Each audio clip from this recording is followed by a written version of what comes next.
तो ये वीडियो होने वाली है बिल्कुल बिगिनर आर्टिस्ट के लिए, जिनकी अभी तक शुरुआत है, जो कि किसी भी रेफरेंस के आउटलाइन को परफेक्टली ड्रॉ नहीं कर पाते हैं। तो इस वीडियो के अंदर मैं आपको ग्रिड मेथड की हेल्प से बताने वाला हूँ कि किस तरीके से आप बिल्कुल परफेक्ट एग्जैक्ट आउटलाइन ड्रॉ कर सकते हैं।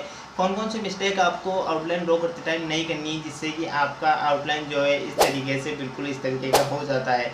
तो आपको बिल्कुल परफेक्ट आउटलाइन ड्रॉ करने के लिए बहुत ही ध्यान से एक एक बॉक्सेस के अंदर ड्राइंग करनी होती है। एक एक बॉक्स में मैं आपको बताने वाला हूँ आप किस तरीके से मेजरमेंट लेके अच्छे से ड्राइंग कर सकते हैं, कौन कौन सी टिप्स एंड ट्रिक्स का मैं यूज़ करता हूँ जिससे कि मेरी पोर्ट्रेट की आउटलाइन काफ़ी ज़्यादा परफेक्ट होती है। सो इस वीडियो के अंदर मैं स्टेप बाय स्टेप बताने वाला हूँ। काफ़ी ज़्यादा शॉर्ट ये वीडियो होने वाली है एंड काफ़ी अच्छे से मैं आपको एक्सप्लेन करने वाला हूँ। सो वीडियो को बिल्कुल भी स्किप मत करना। So without wasting time let's start the video. Outline draw करने के लिए हमने सबसे पहले परफेक्ट साइज़ के ग्रिड बॉक्सेस ड्रॉ कर लिए हैं। ग्रिड बॉक्सेस मैंने A4 साइज़ की शीट पर ड्रॉ करे हैं। अब हमें इसकी ऊपर से काउंटिंग देखनी है एंड देन उसके बाद में अपने जो रेफरेंस है उसके अकॉर्डिंग जो हमारी ग्राइड एप्लीकेशन है उसमें से हमें इसको देखना है एंड कौन कौन सी बॉक्सेस में कहाँ कहाँ पर ड्राइंग है हमें वहाँ पर ड्रॉ करनी है। जिस तरीके से मैंने इसको काउंट कर लिया है एंड इसके बाद में मैं ऊपर से नीचे के 5th बॉक्स के अंदर ड्रॉ करना स्टार्ट करूँगा। तो हमें रेफरेंस को अच्छे से देखना है एंड किसी एक पर्टिकुलर पॉइंट को लेकर हमें ड्राइंग स्टार्ट कर देनी है। सबसे पहले हम किसी भी बॉक्स के सेंटर को अच्छे से देख लेंगे, क्योंकि हमारी आइज़ जो है सेंटर को अच्छे से कैप्चर कर लेती है। तो हम सेंटर पॉइंट को देख लेंगे एंड देन उसके बाद में साइड वाली जो ये छोटी सी लाइन है इस बॉक्स की उसको हाफ डिवाइड करेंगे एंड हाफ डिवाइड करने के बाद में उसके पास में देखेंगे कि ये आउटलाइन कहाँ से स्टार्ट हो रही है। हाफ डिवाइड करने से हमें जो पर्टिकुलर एरिया है जहाँ हमें आउटलाइन ड्रॉ करनी है वो एरिया का अच्छे से पता चल जाता है। अगर आप ध्यान से देखेंगे तो कोई सी भी जो आउटलाइन है रेफरेंस की वो हर ग्रिड बॉक्स के या तो कॉर्नर के क्लोज होगी या फिर उसको हाफ करने पे उसके हाफ के क्लोज में होगी। तो हमें आउटलाइन या तो कॉर्नर से या फिर बीच वाली लाइन को हाफ डिवाइड करके वहाँ से स्टार्ट करनी है। आप देख सकते हैं इस साइड वाली लाइन को मैंने हाफ डिवाइड करा है एंड हाफ के बाद में वो हमें रेफरेंस में भी उसको माइंड के अंदर हाफ डिवाइड करना है एंड उसके क्लोज में देखना है कि आउटलाइन कहाँ से स्टार्ट हो रही है। तो हाफ के वहाँ से हमने इसको ड्रॉ करना स्टार्ट कर दिया है। आई होप आप कंफ्यूज नहीं हो रहेंगे, थोड़ा बहुत मेरी बात को समझने की कोशिश कर रहे होंगे। एंड अब जो हमने सेंटर के अंदर एंड साइड वाली लाइन को हाफ करके जो मार्क्स बनाए हैं उनको मिलाते हुए हम आई की ड्राइंग बनाएंगे एंड इतना प्रोपोर्शन हमें अपने आप से समझना पड़ेगा कि रेफरेंस के अंदर इतना प्रोपोर्शन को हमें खुद ड्रॉ करना पड़ेगा। तो आप देख सकते हैं इस एक बॉक्स के अंदर हमने कितने परफेक्ट तरीके से इसकी जो आई है हमने उसको ड्रॉ कर लिया। अब बिल्कुल सेम तरीके को सेम ट्रिक को यूज़ करते हुए हमें ये पूरी ड्राइंग करनी है। एक एक बॉक्स को हम परफेक्ट तरीके से जैसे जैसे आउटलाइन ड्रॉ करते जाएंगे वैसे वैसे हमारी पूरी रेफरेंस की आउटलाइन रेडी हो जाएगी। आप नोटिस करेंगे कि मैं किसी भी लाइन को ड्रॉ करना स्टार्ट करता हूँ तो बिल्कुल बॉक्स के सेंटर से ड्रॉ करना स्टार्ट करता हूँ। जैसे नीचे वाली लाइन है, अब इसको मैं बिल्कुल हाफ करके मिड सेंटर से इसको ड्रॉ करना स्टार्ट कर रहा हूँ ताकि मेजरमेंट को अच्छे से ऑब्जर्व कर सकूँ एंड सारे प्रोपोर्शन को ध्यान में रखते हुए इसके आउटलाइन को ड्रॉ कर सकूँ। अब आई के नीचे जो हमने ये वाली लाइन बनाई है, अब हम इसके पास में अगर कोई लाइन बनाएंगे तो इसको ध्यान में रखते हुए बनाएंगे कि इस लाइन के बीच में और जो दूसरी वाली लाइन है उसके बीच में कितना स्पेस है। हम जितने छोटे छोटे स्पेस को ध्यान में रखते हुए ड्राइंग करेंगे उतनी ज़्यादा हम परफेक्ट ड्रॉ कर सकते हैं, क्योंकि इतने से स्पेस को हमारी आई आराम से मेजर कर सकती है।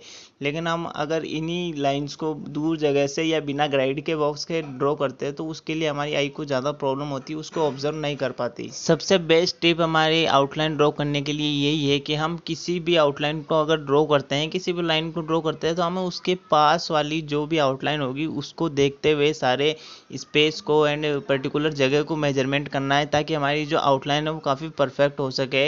एंड ये ग्रिड बॉक्सेस इसीलिए बनाए जाते हैं ताकि हम किसी भी रेफरेंस को डिवाइड कर सके एंड ये जो ग्रिड की लाइंस है, जो ये बॉक्सेस बने हुए हैं, इनसे हम मेजर कर सके, इनके स्पेस से हम मेजर कर सके कि ये आई कितनी एरिया पे कहाँ पे बनी हुई है। अब मैंने जो जो चीज़ें आपको जो जो पॉइंट बताई है उन पॉइंट को ध्यान में रखते हुए आपको पूरे रेफरेंस की आउटलाइन ड्रॉ करनी है एंड आपको सबसे बेस्ट तरीका मैंने बता दिया है, इसी से बेस्ट तरीका कोई नहीं हो सकता आउटलाइन ड्रॉ करने के लिए। तो ग्रिड मेथड के अंदर हम इसी तरीके से इसको ड्रॉ करेंगे एंड आप खुद अपनी ड्राइंग को इम्प्रूव कर सकते हो। आपको खुद को देखना पड़ेगा कि मेरे लिए कौन सा बेस्ट तरीका है जिससे कि मैं ड्रॉ कर सकता हूँ। तो आपको अच्छे से डेली प्रैक्टिस, जितनी ज़्यादा आप आउटलाइन ड्रॉ करने की प्रैक्टिस करेंगे उतनी ज़्यादा आपकी आउटलाइन परफेक्ट होती जाएगी। आप खुद देखिए जिस तरीके से मैं इसकी आउटलाइन ड्रॉ कर रहा हूँ, मैं किसी भी लाइन को ड्रॉ करता हूँ तो एक पर्टिकुलर किसी भी लाइन को हाफ डिवाइड करने के बाद में वहाँ से उसकी ड्राइंग को स्टार्ट करता हूँ। तो आपको भी उसी तरीके से इसके आउटलाइन को ड्रॉ करनी है एंड कंफ्यूज बिल्कुल भी नहीं होना है। मैंने जो बात बताई है आप इस वीडियो को 1-2 बार रिपीट करेंगे एंड उस बात को समझने की कोशिश करें जो मैंने बताई है, एंड उस चीज़ को अप्लाई करें अपनी आउटलाइन ड्राइंग के अंदर। इससे क्या आपकी आउटलाइन की ड्राइंग है वो और ज़्यादा परफेक्ट होने लगेगी। एंड आपको बार बार इसकी प्रैक्टिस करनी है कि जिससे कि आपकी आउटलाइन के अंदर परफेक्शन आएगी।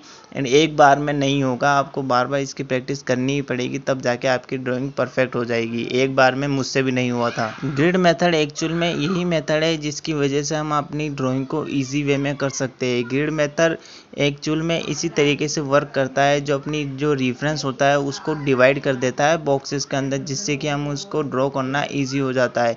क्योंकि एक तो हम बहुत बड़ी शीट के ऊपर ड्रॉ करते हैं जिसमें हमें मेजरमेंट में बहुत ज़्यादा दिक्कत होती है, एंड एक हम ड्रॉ करते हैं बॉक्सेस के अंदर, जिससे कि हमारा मेजरमेंट करना काफ़ी ज़्यादा ईजी हो जाता है। क्योंकि हमारी आइज़ जो है छोटे एरियाज़ होती है, छोटे जो प्रपोर्शन होती है उनको अच्छे से मेज़र कर लेती है। एंड ये ऑब्ज़र्व करने वाली स्किल भी आपके अंदर प्रैक्टिस करने से ही आएगी। ये ऑब्ज़र्व करने वाली स्किल गॉड गिफ्टेड नहीं होती है, ये हमें डेवलप करनी पड़ती है। जिस तरीके से हम डेली की डेली स्केचिंग करेंगे, डेली इसकी प्रैक्टिस करेंगे, तो हमारी आइज़ ऑटोमेटिक चीज़ों को ऑब्ज़र्व करना स्टार्ट कर देती है।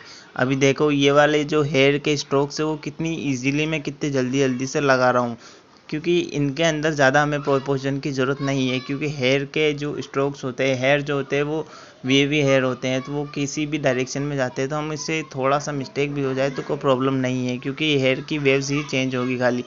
लेकिन अगर हम फेस की आउटलाइन के अंदर वहाँ पर कोई प्रॉब्लम कर देते हैं तो फेस का पूरा एक्सप्रेशन चेंज हो जाता है।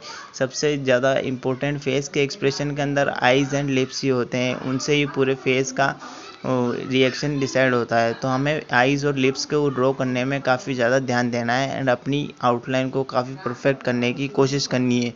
एंड डेली आउटलाइन ड्रॉ करने की अलग अलग रेफरेंसेस की प्रैक्टिस करनी है। एंड जिस रेफरेंस को आज आपने ड्रॉ करा है उस रेफरेंस को आप 10-15 दिन बाद में वापस ड्रॉ करके कोशिश करें, एंड अपनी जो कमियां है रेफरेंस के अंदर, जो कमियां हैं उनको इम्प्रूव करने की कोशिश करें, एंड देखें कि मैंने कौन सी मिस्टेक करी है, नेक्स्ट टाइम ड्रॉ करने पर उसको कम्प्लीटली सही कर लें। तो फाइनली रिजल्ट काफ़ी ज़्यादा परफेक्ट आउटलाइन हमने ड्रॉ कर ली है। बेसिक टू एडवांस स्केचिंग की सीरीज़ के अंदर ये हमारी सेकंड वीडियो थी। अब थर्ड वीडियो के अंदर हम आपको बताना वाला आप किस तरीके से बिल्कुल स्मूथ एंड डीप शेडिंग कर सकते हैं। सो चैनल पर आप न्यू हो तो इस सीरीज़ के साथ में जुड़ने के लिए चैनल को सब्सक्राइब कर लेना, वीडियो को लाइक कर देना, अपने आर्टिस्ट फ्रेंड के साथ में शेयर कर देना जिनको इन वीडियो की ज़रूरत है। सो मिलते हैं नेक्स्ट वीडियो के लिए, तब तक के लिए बाय बाय।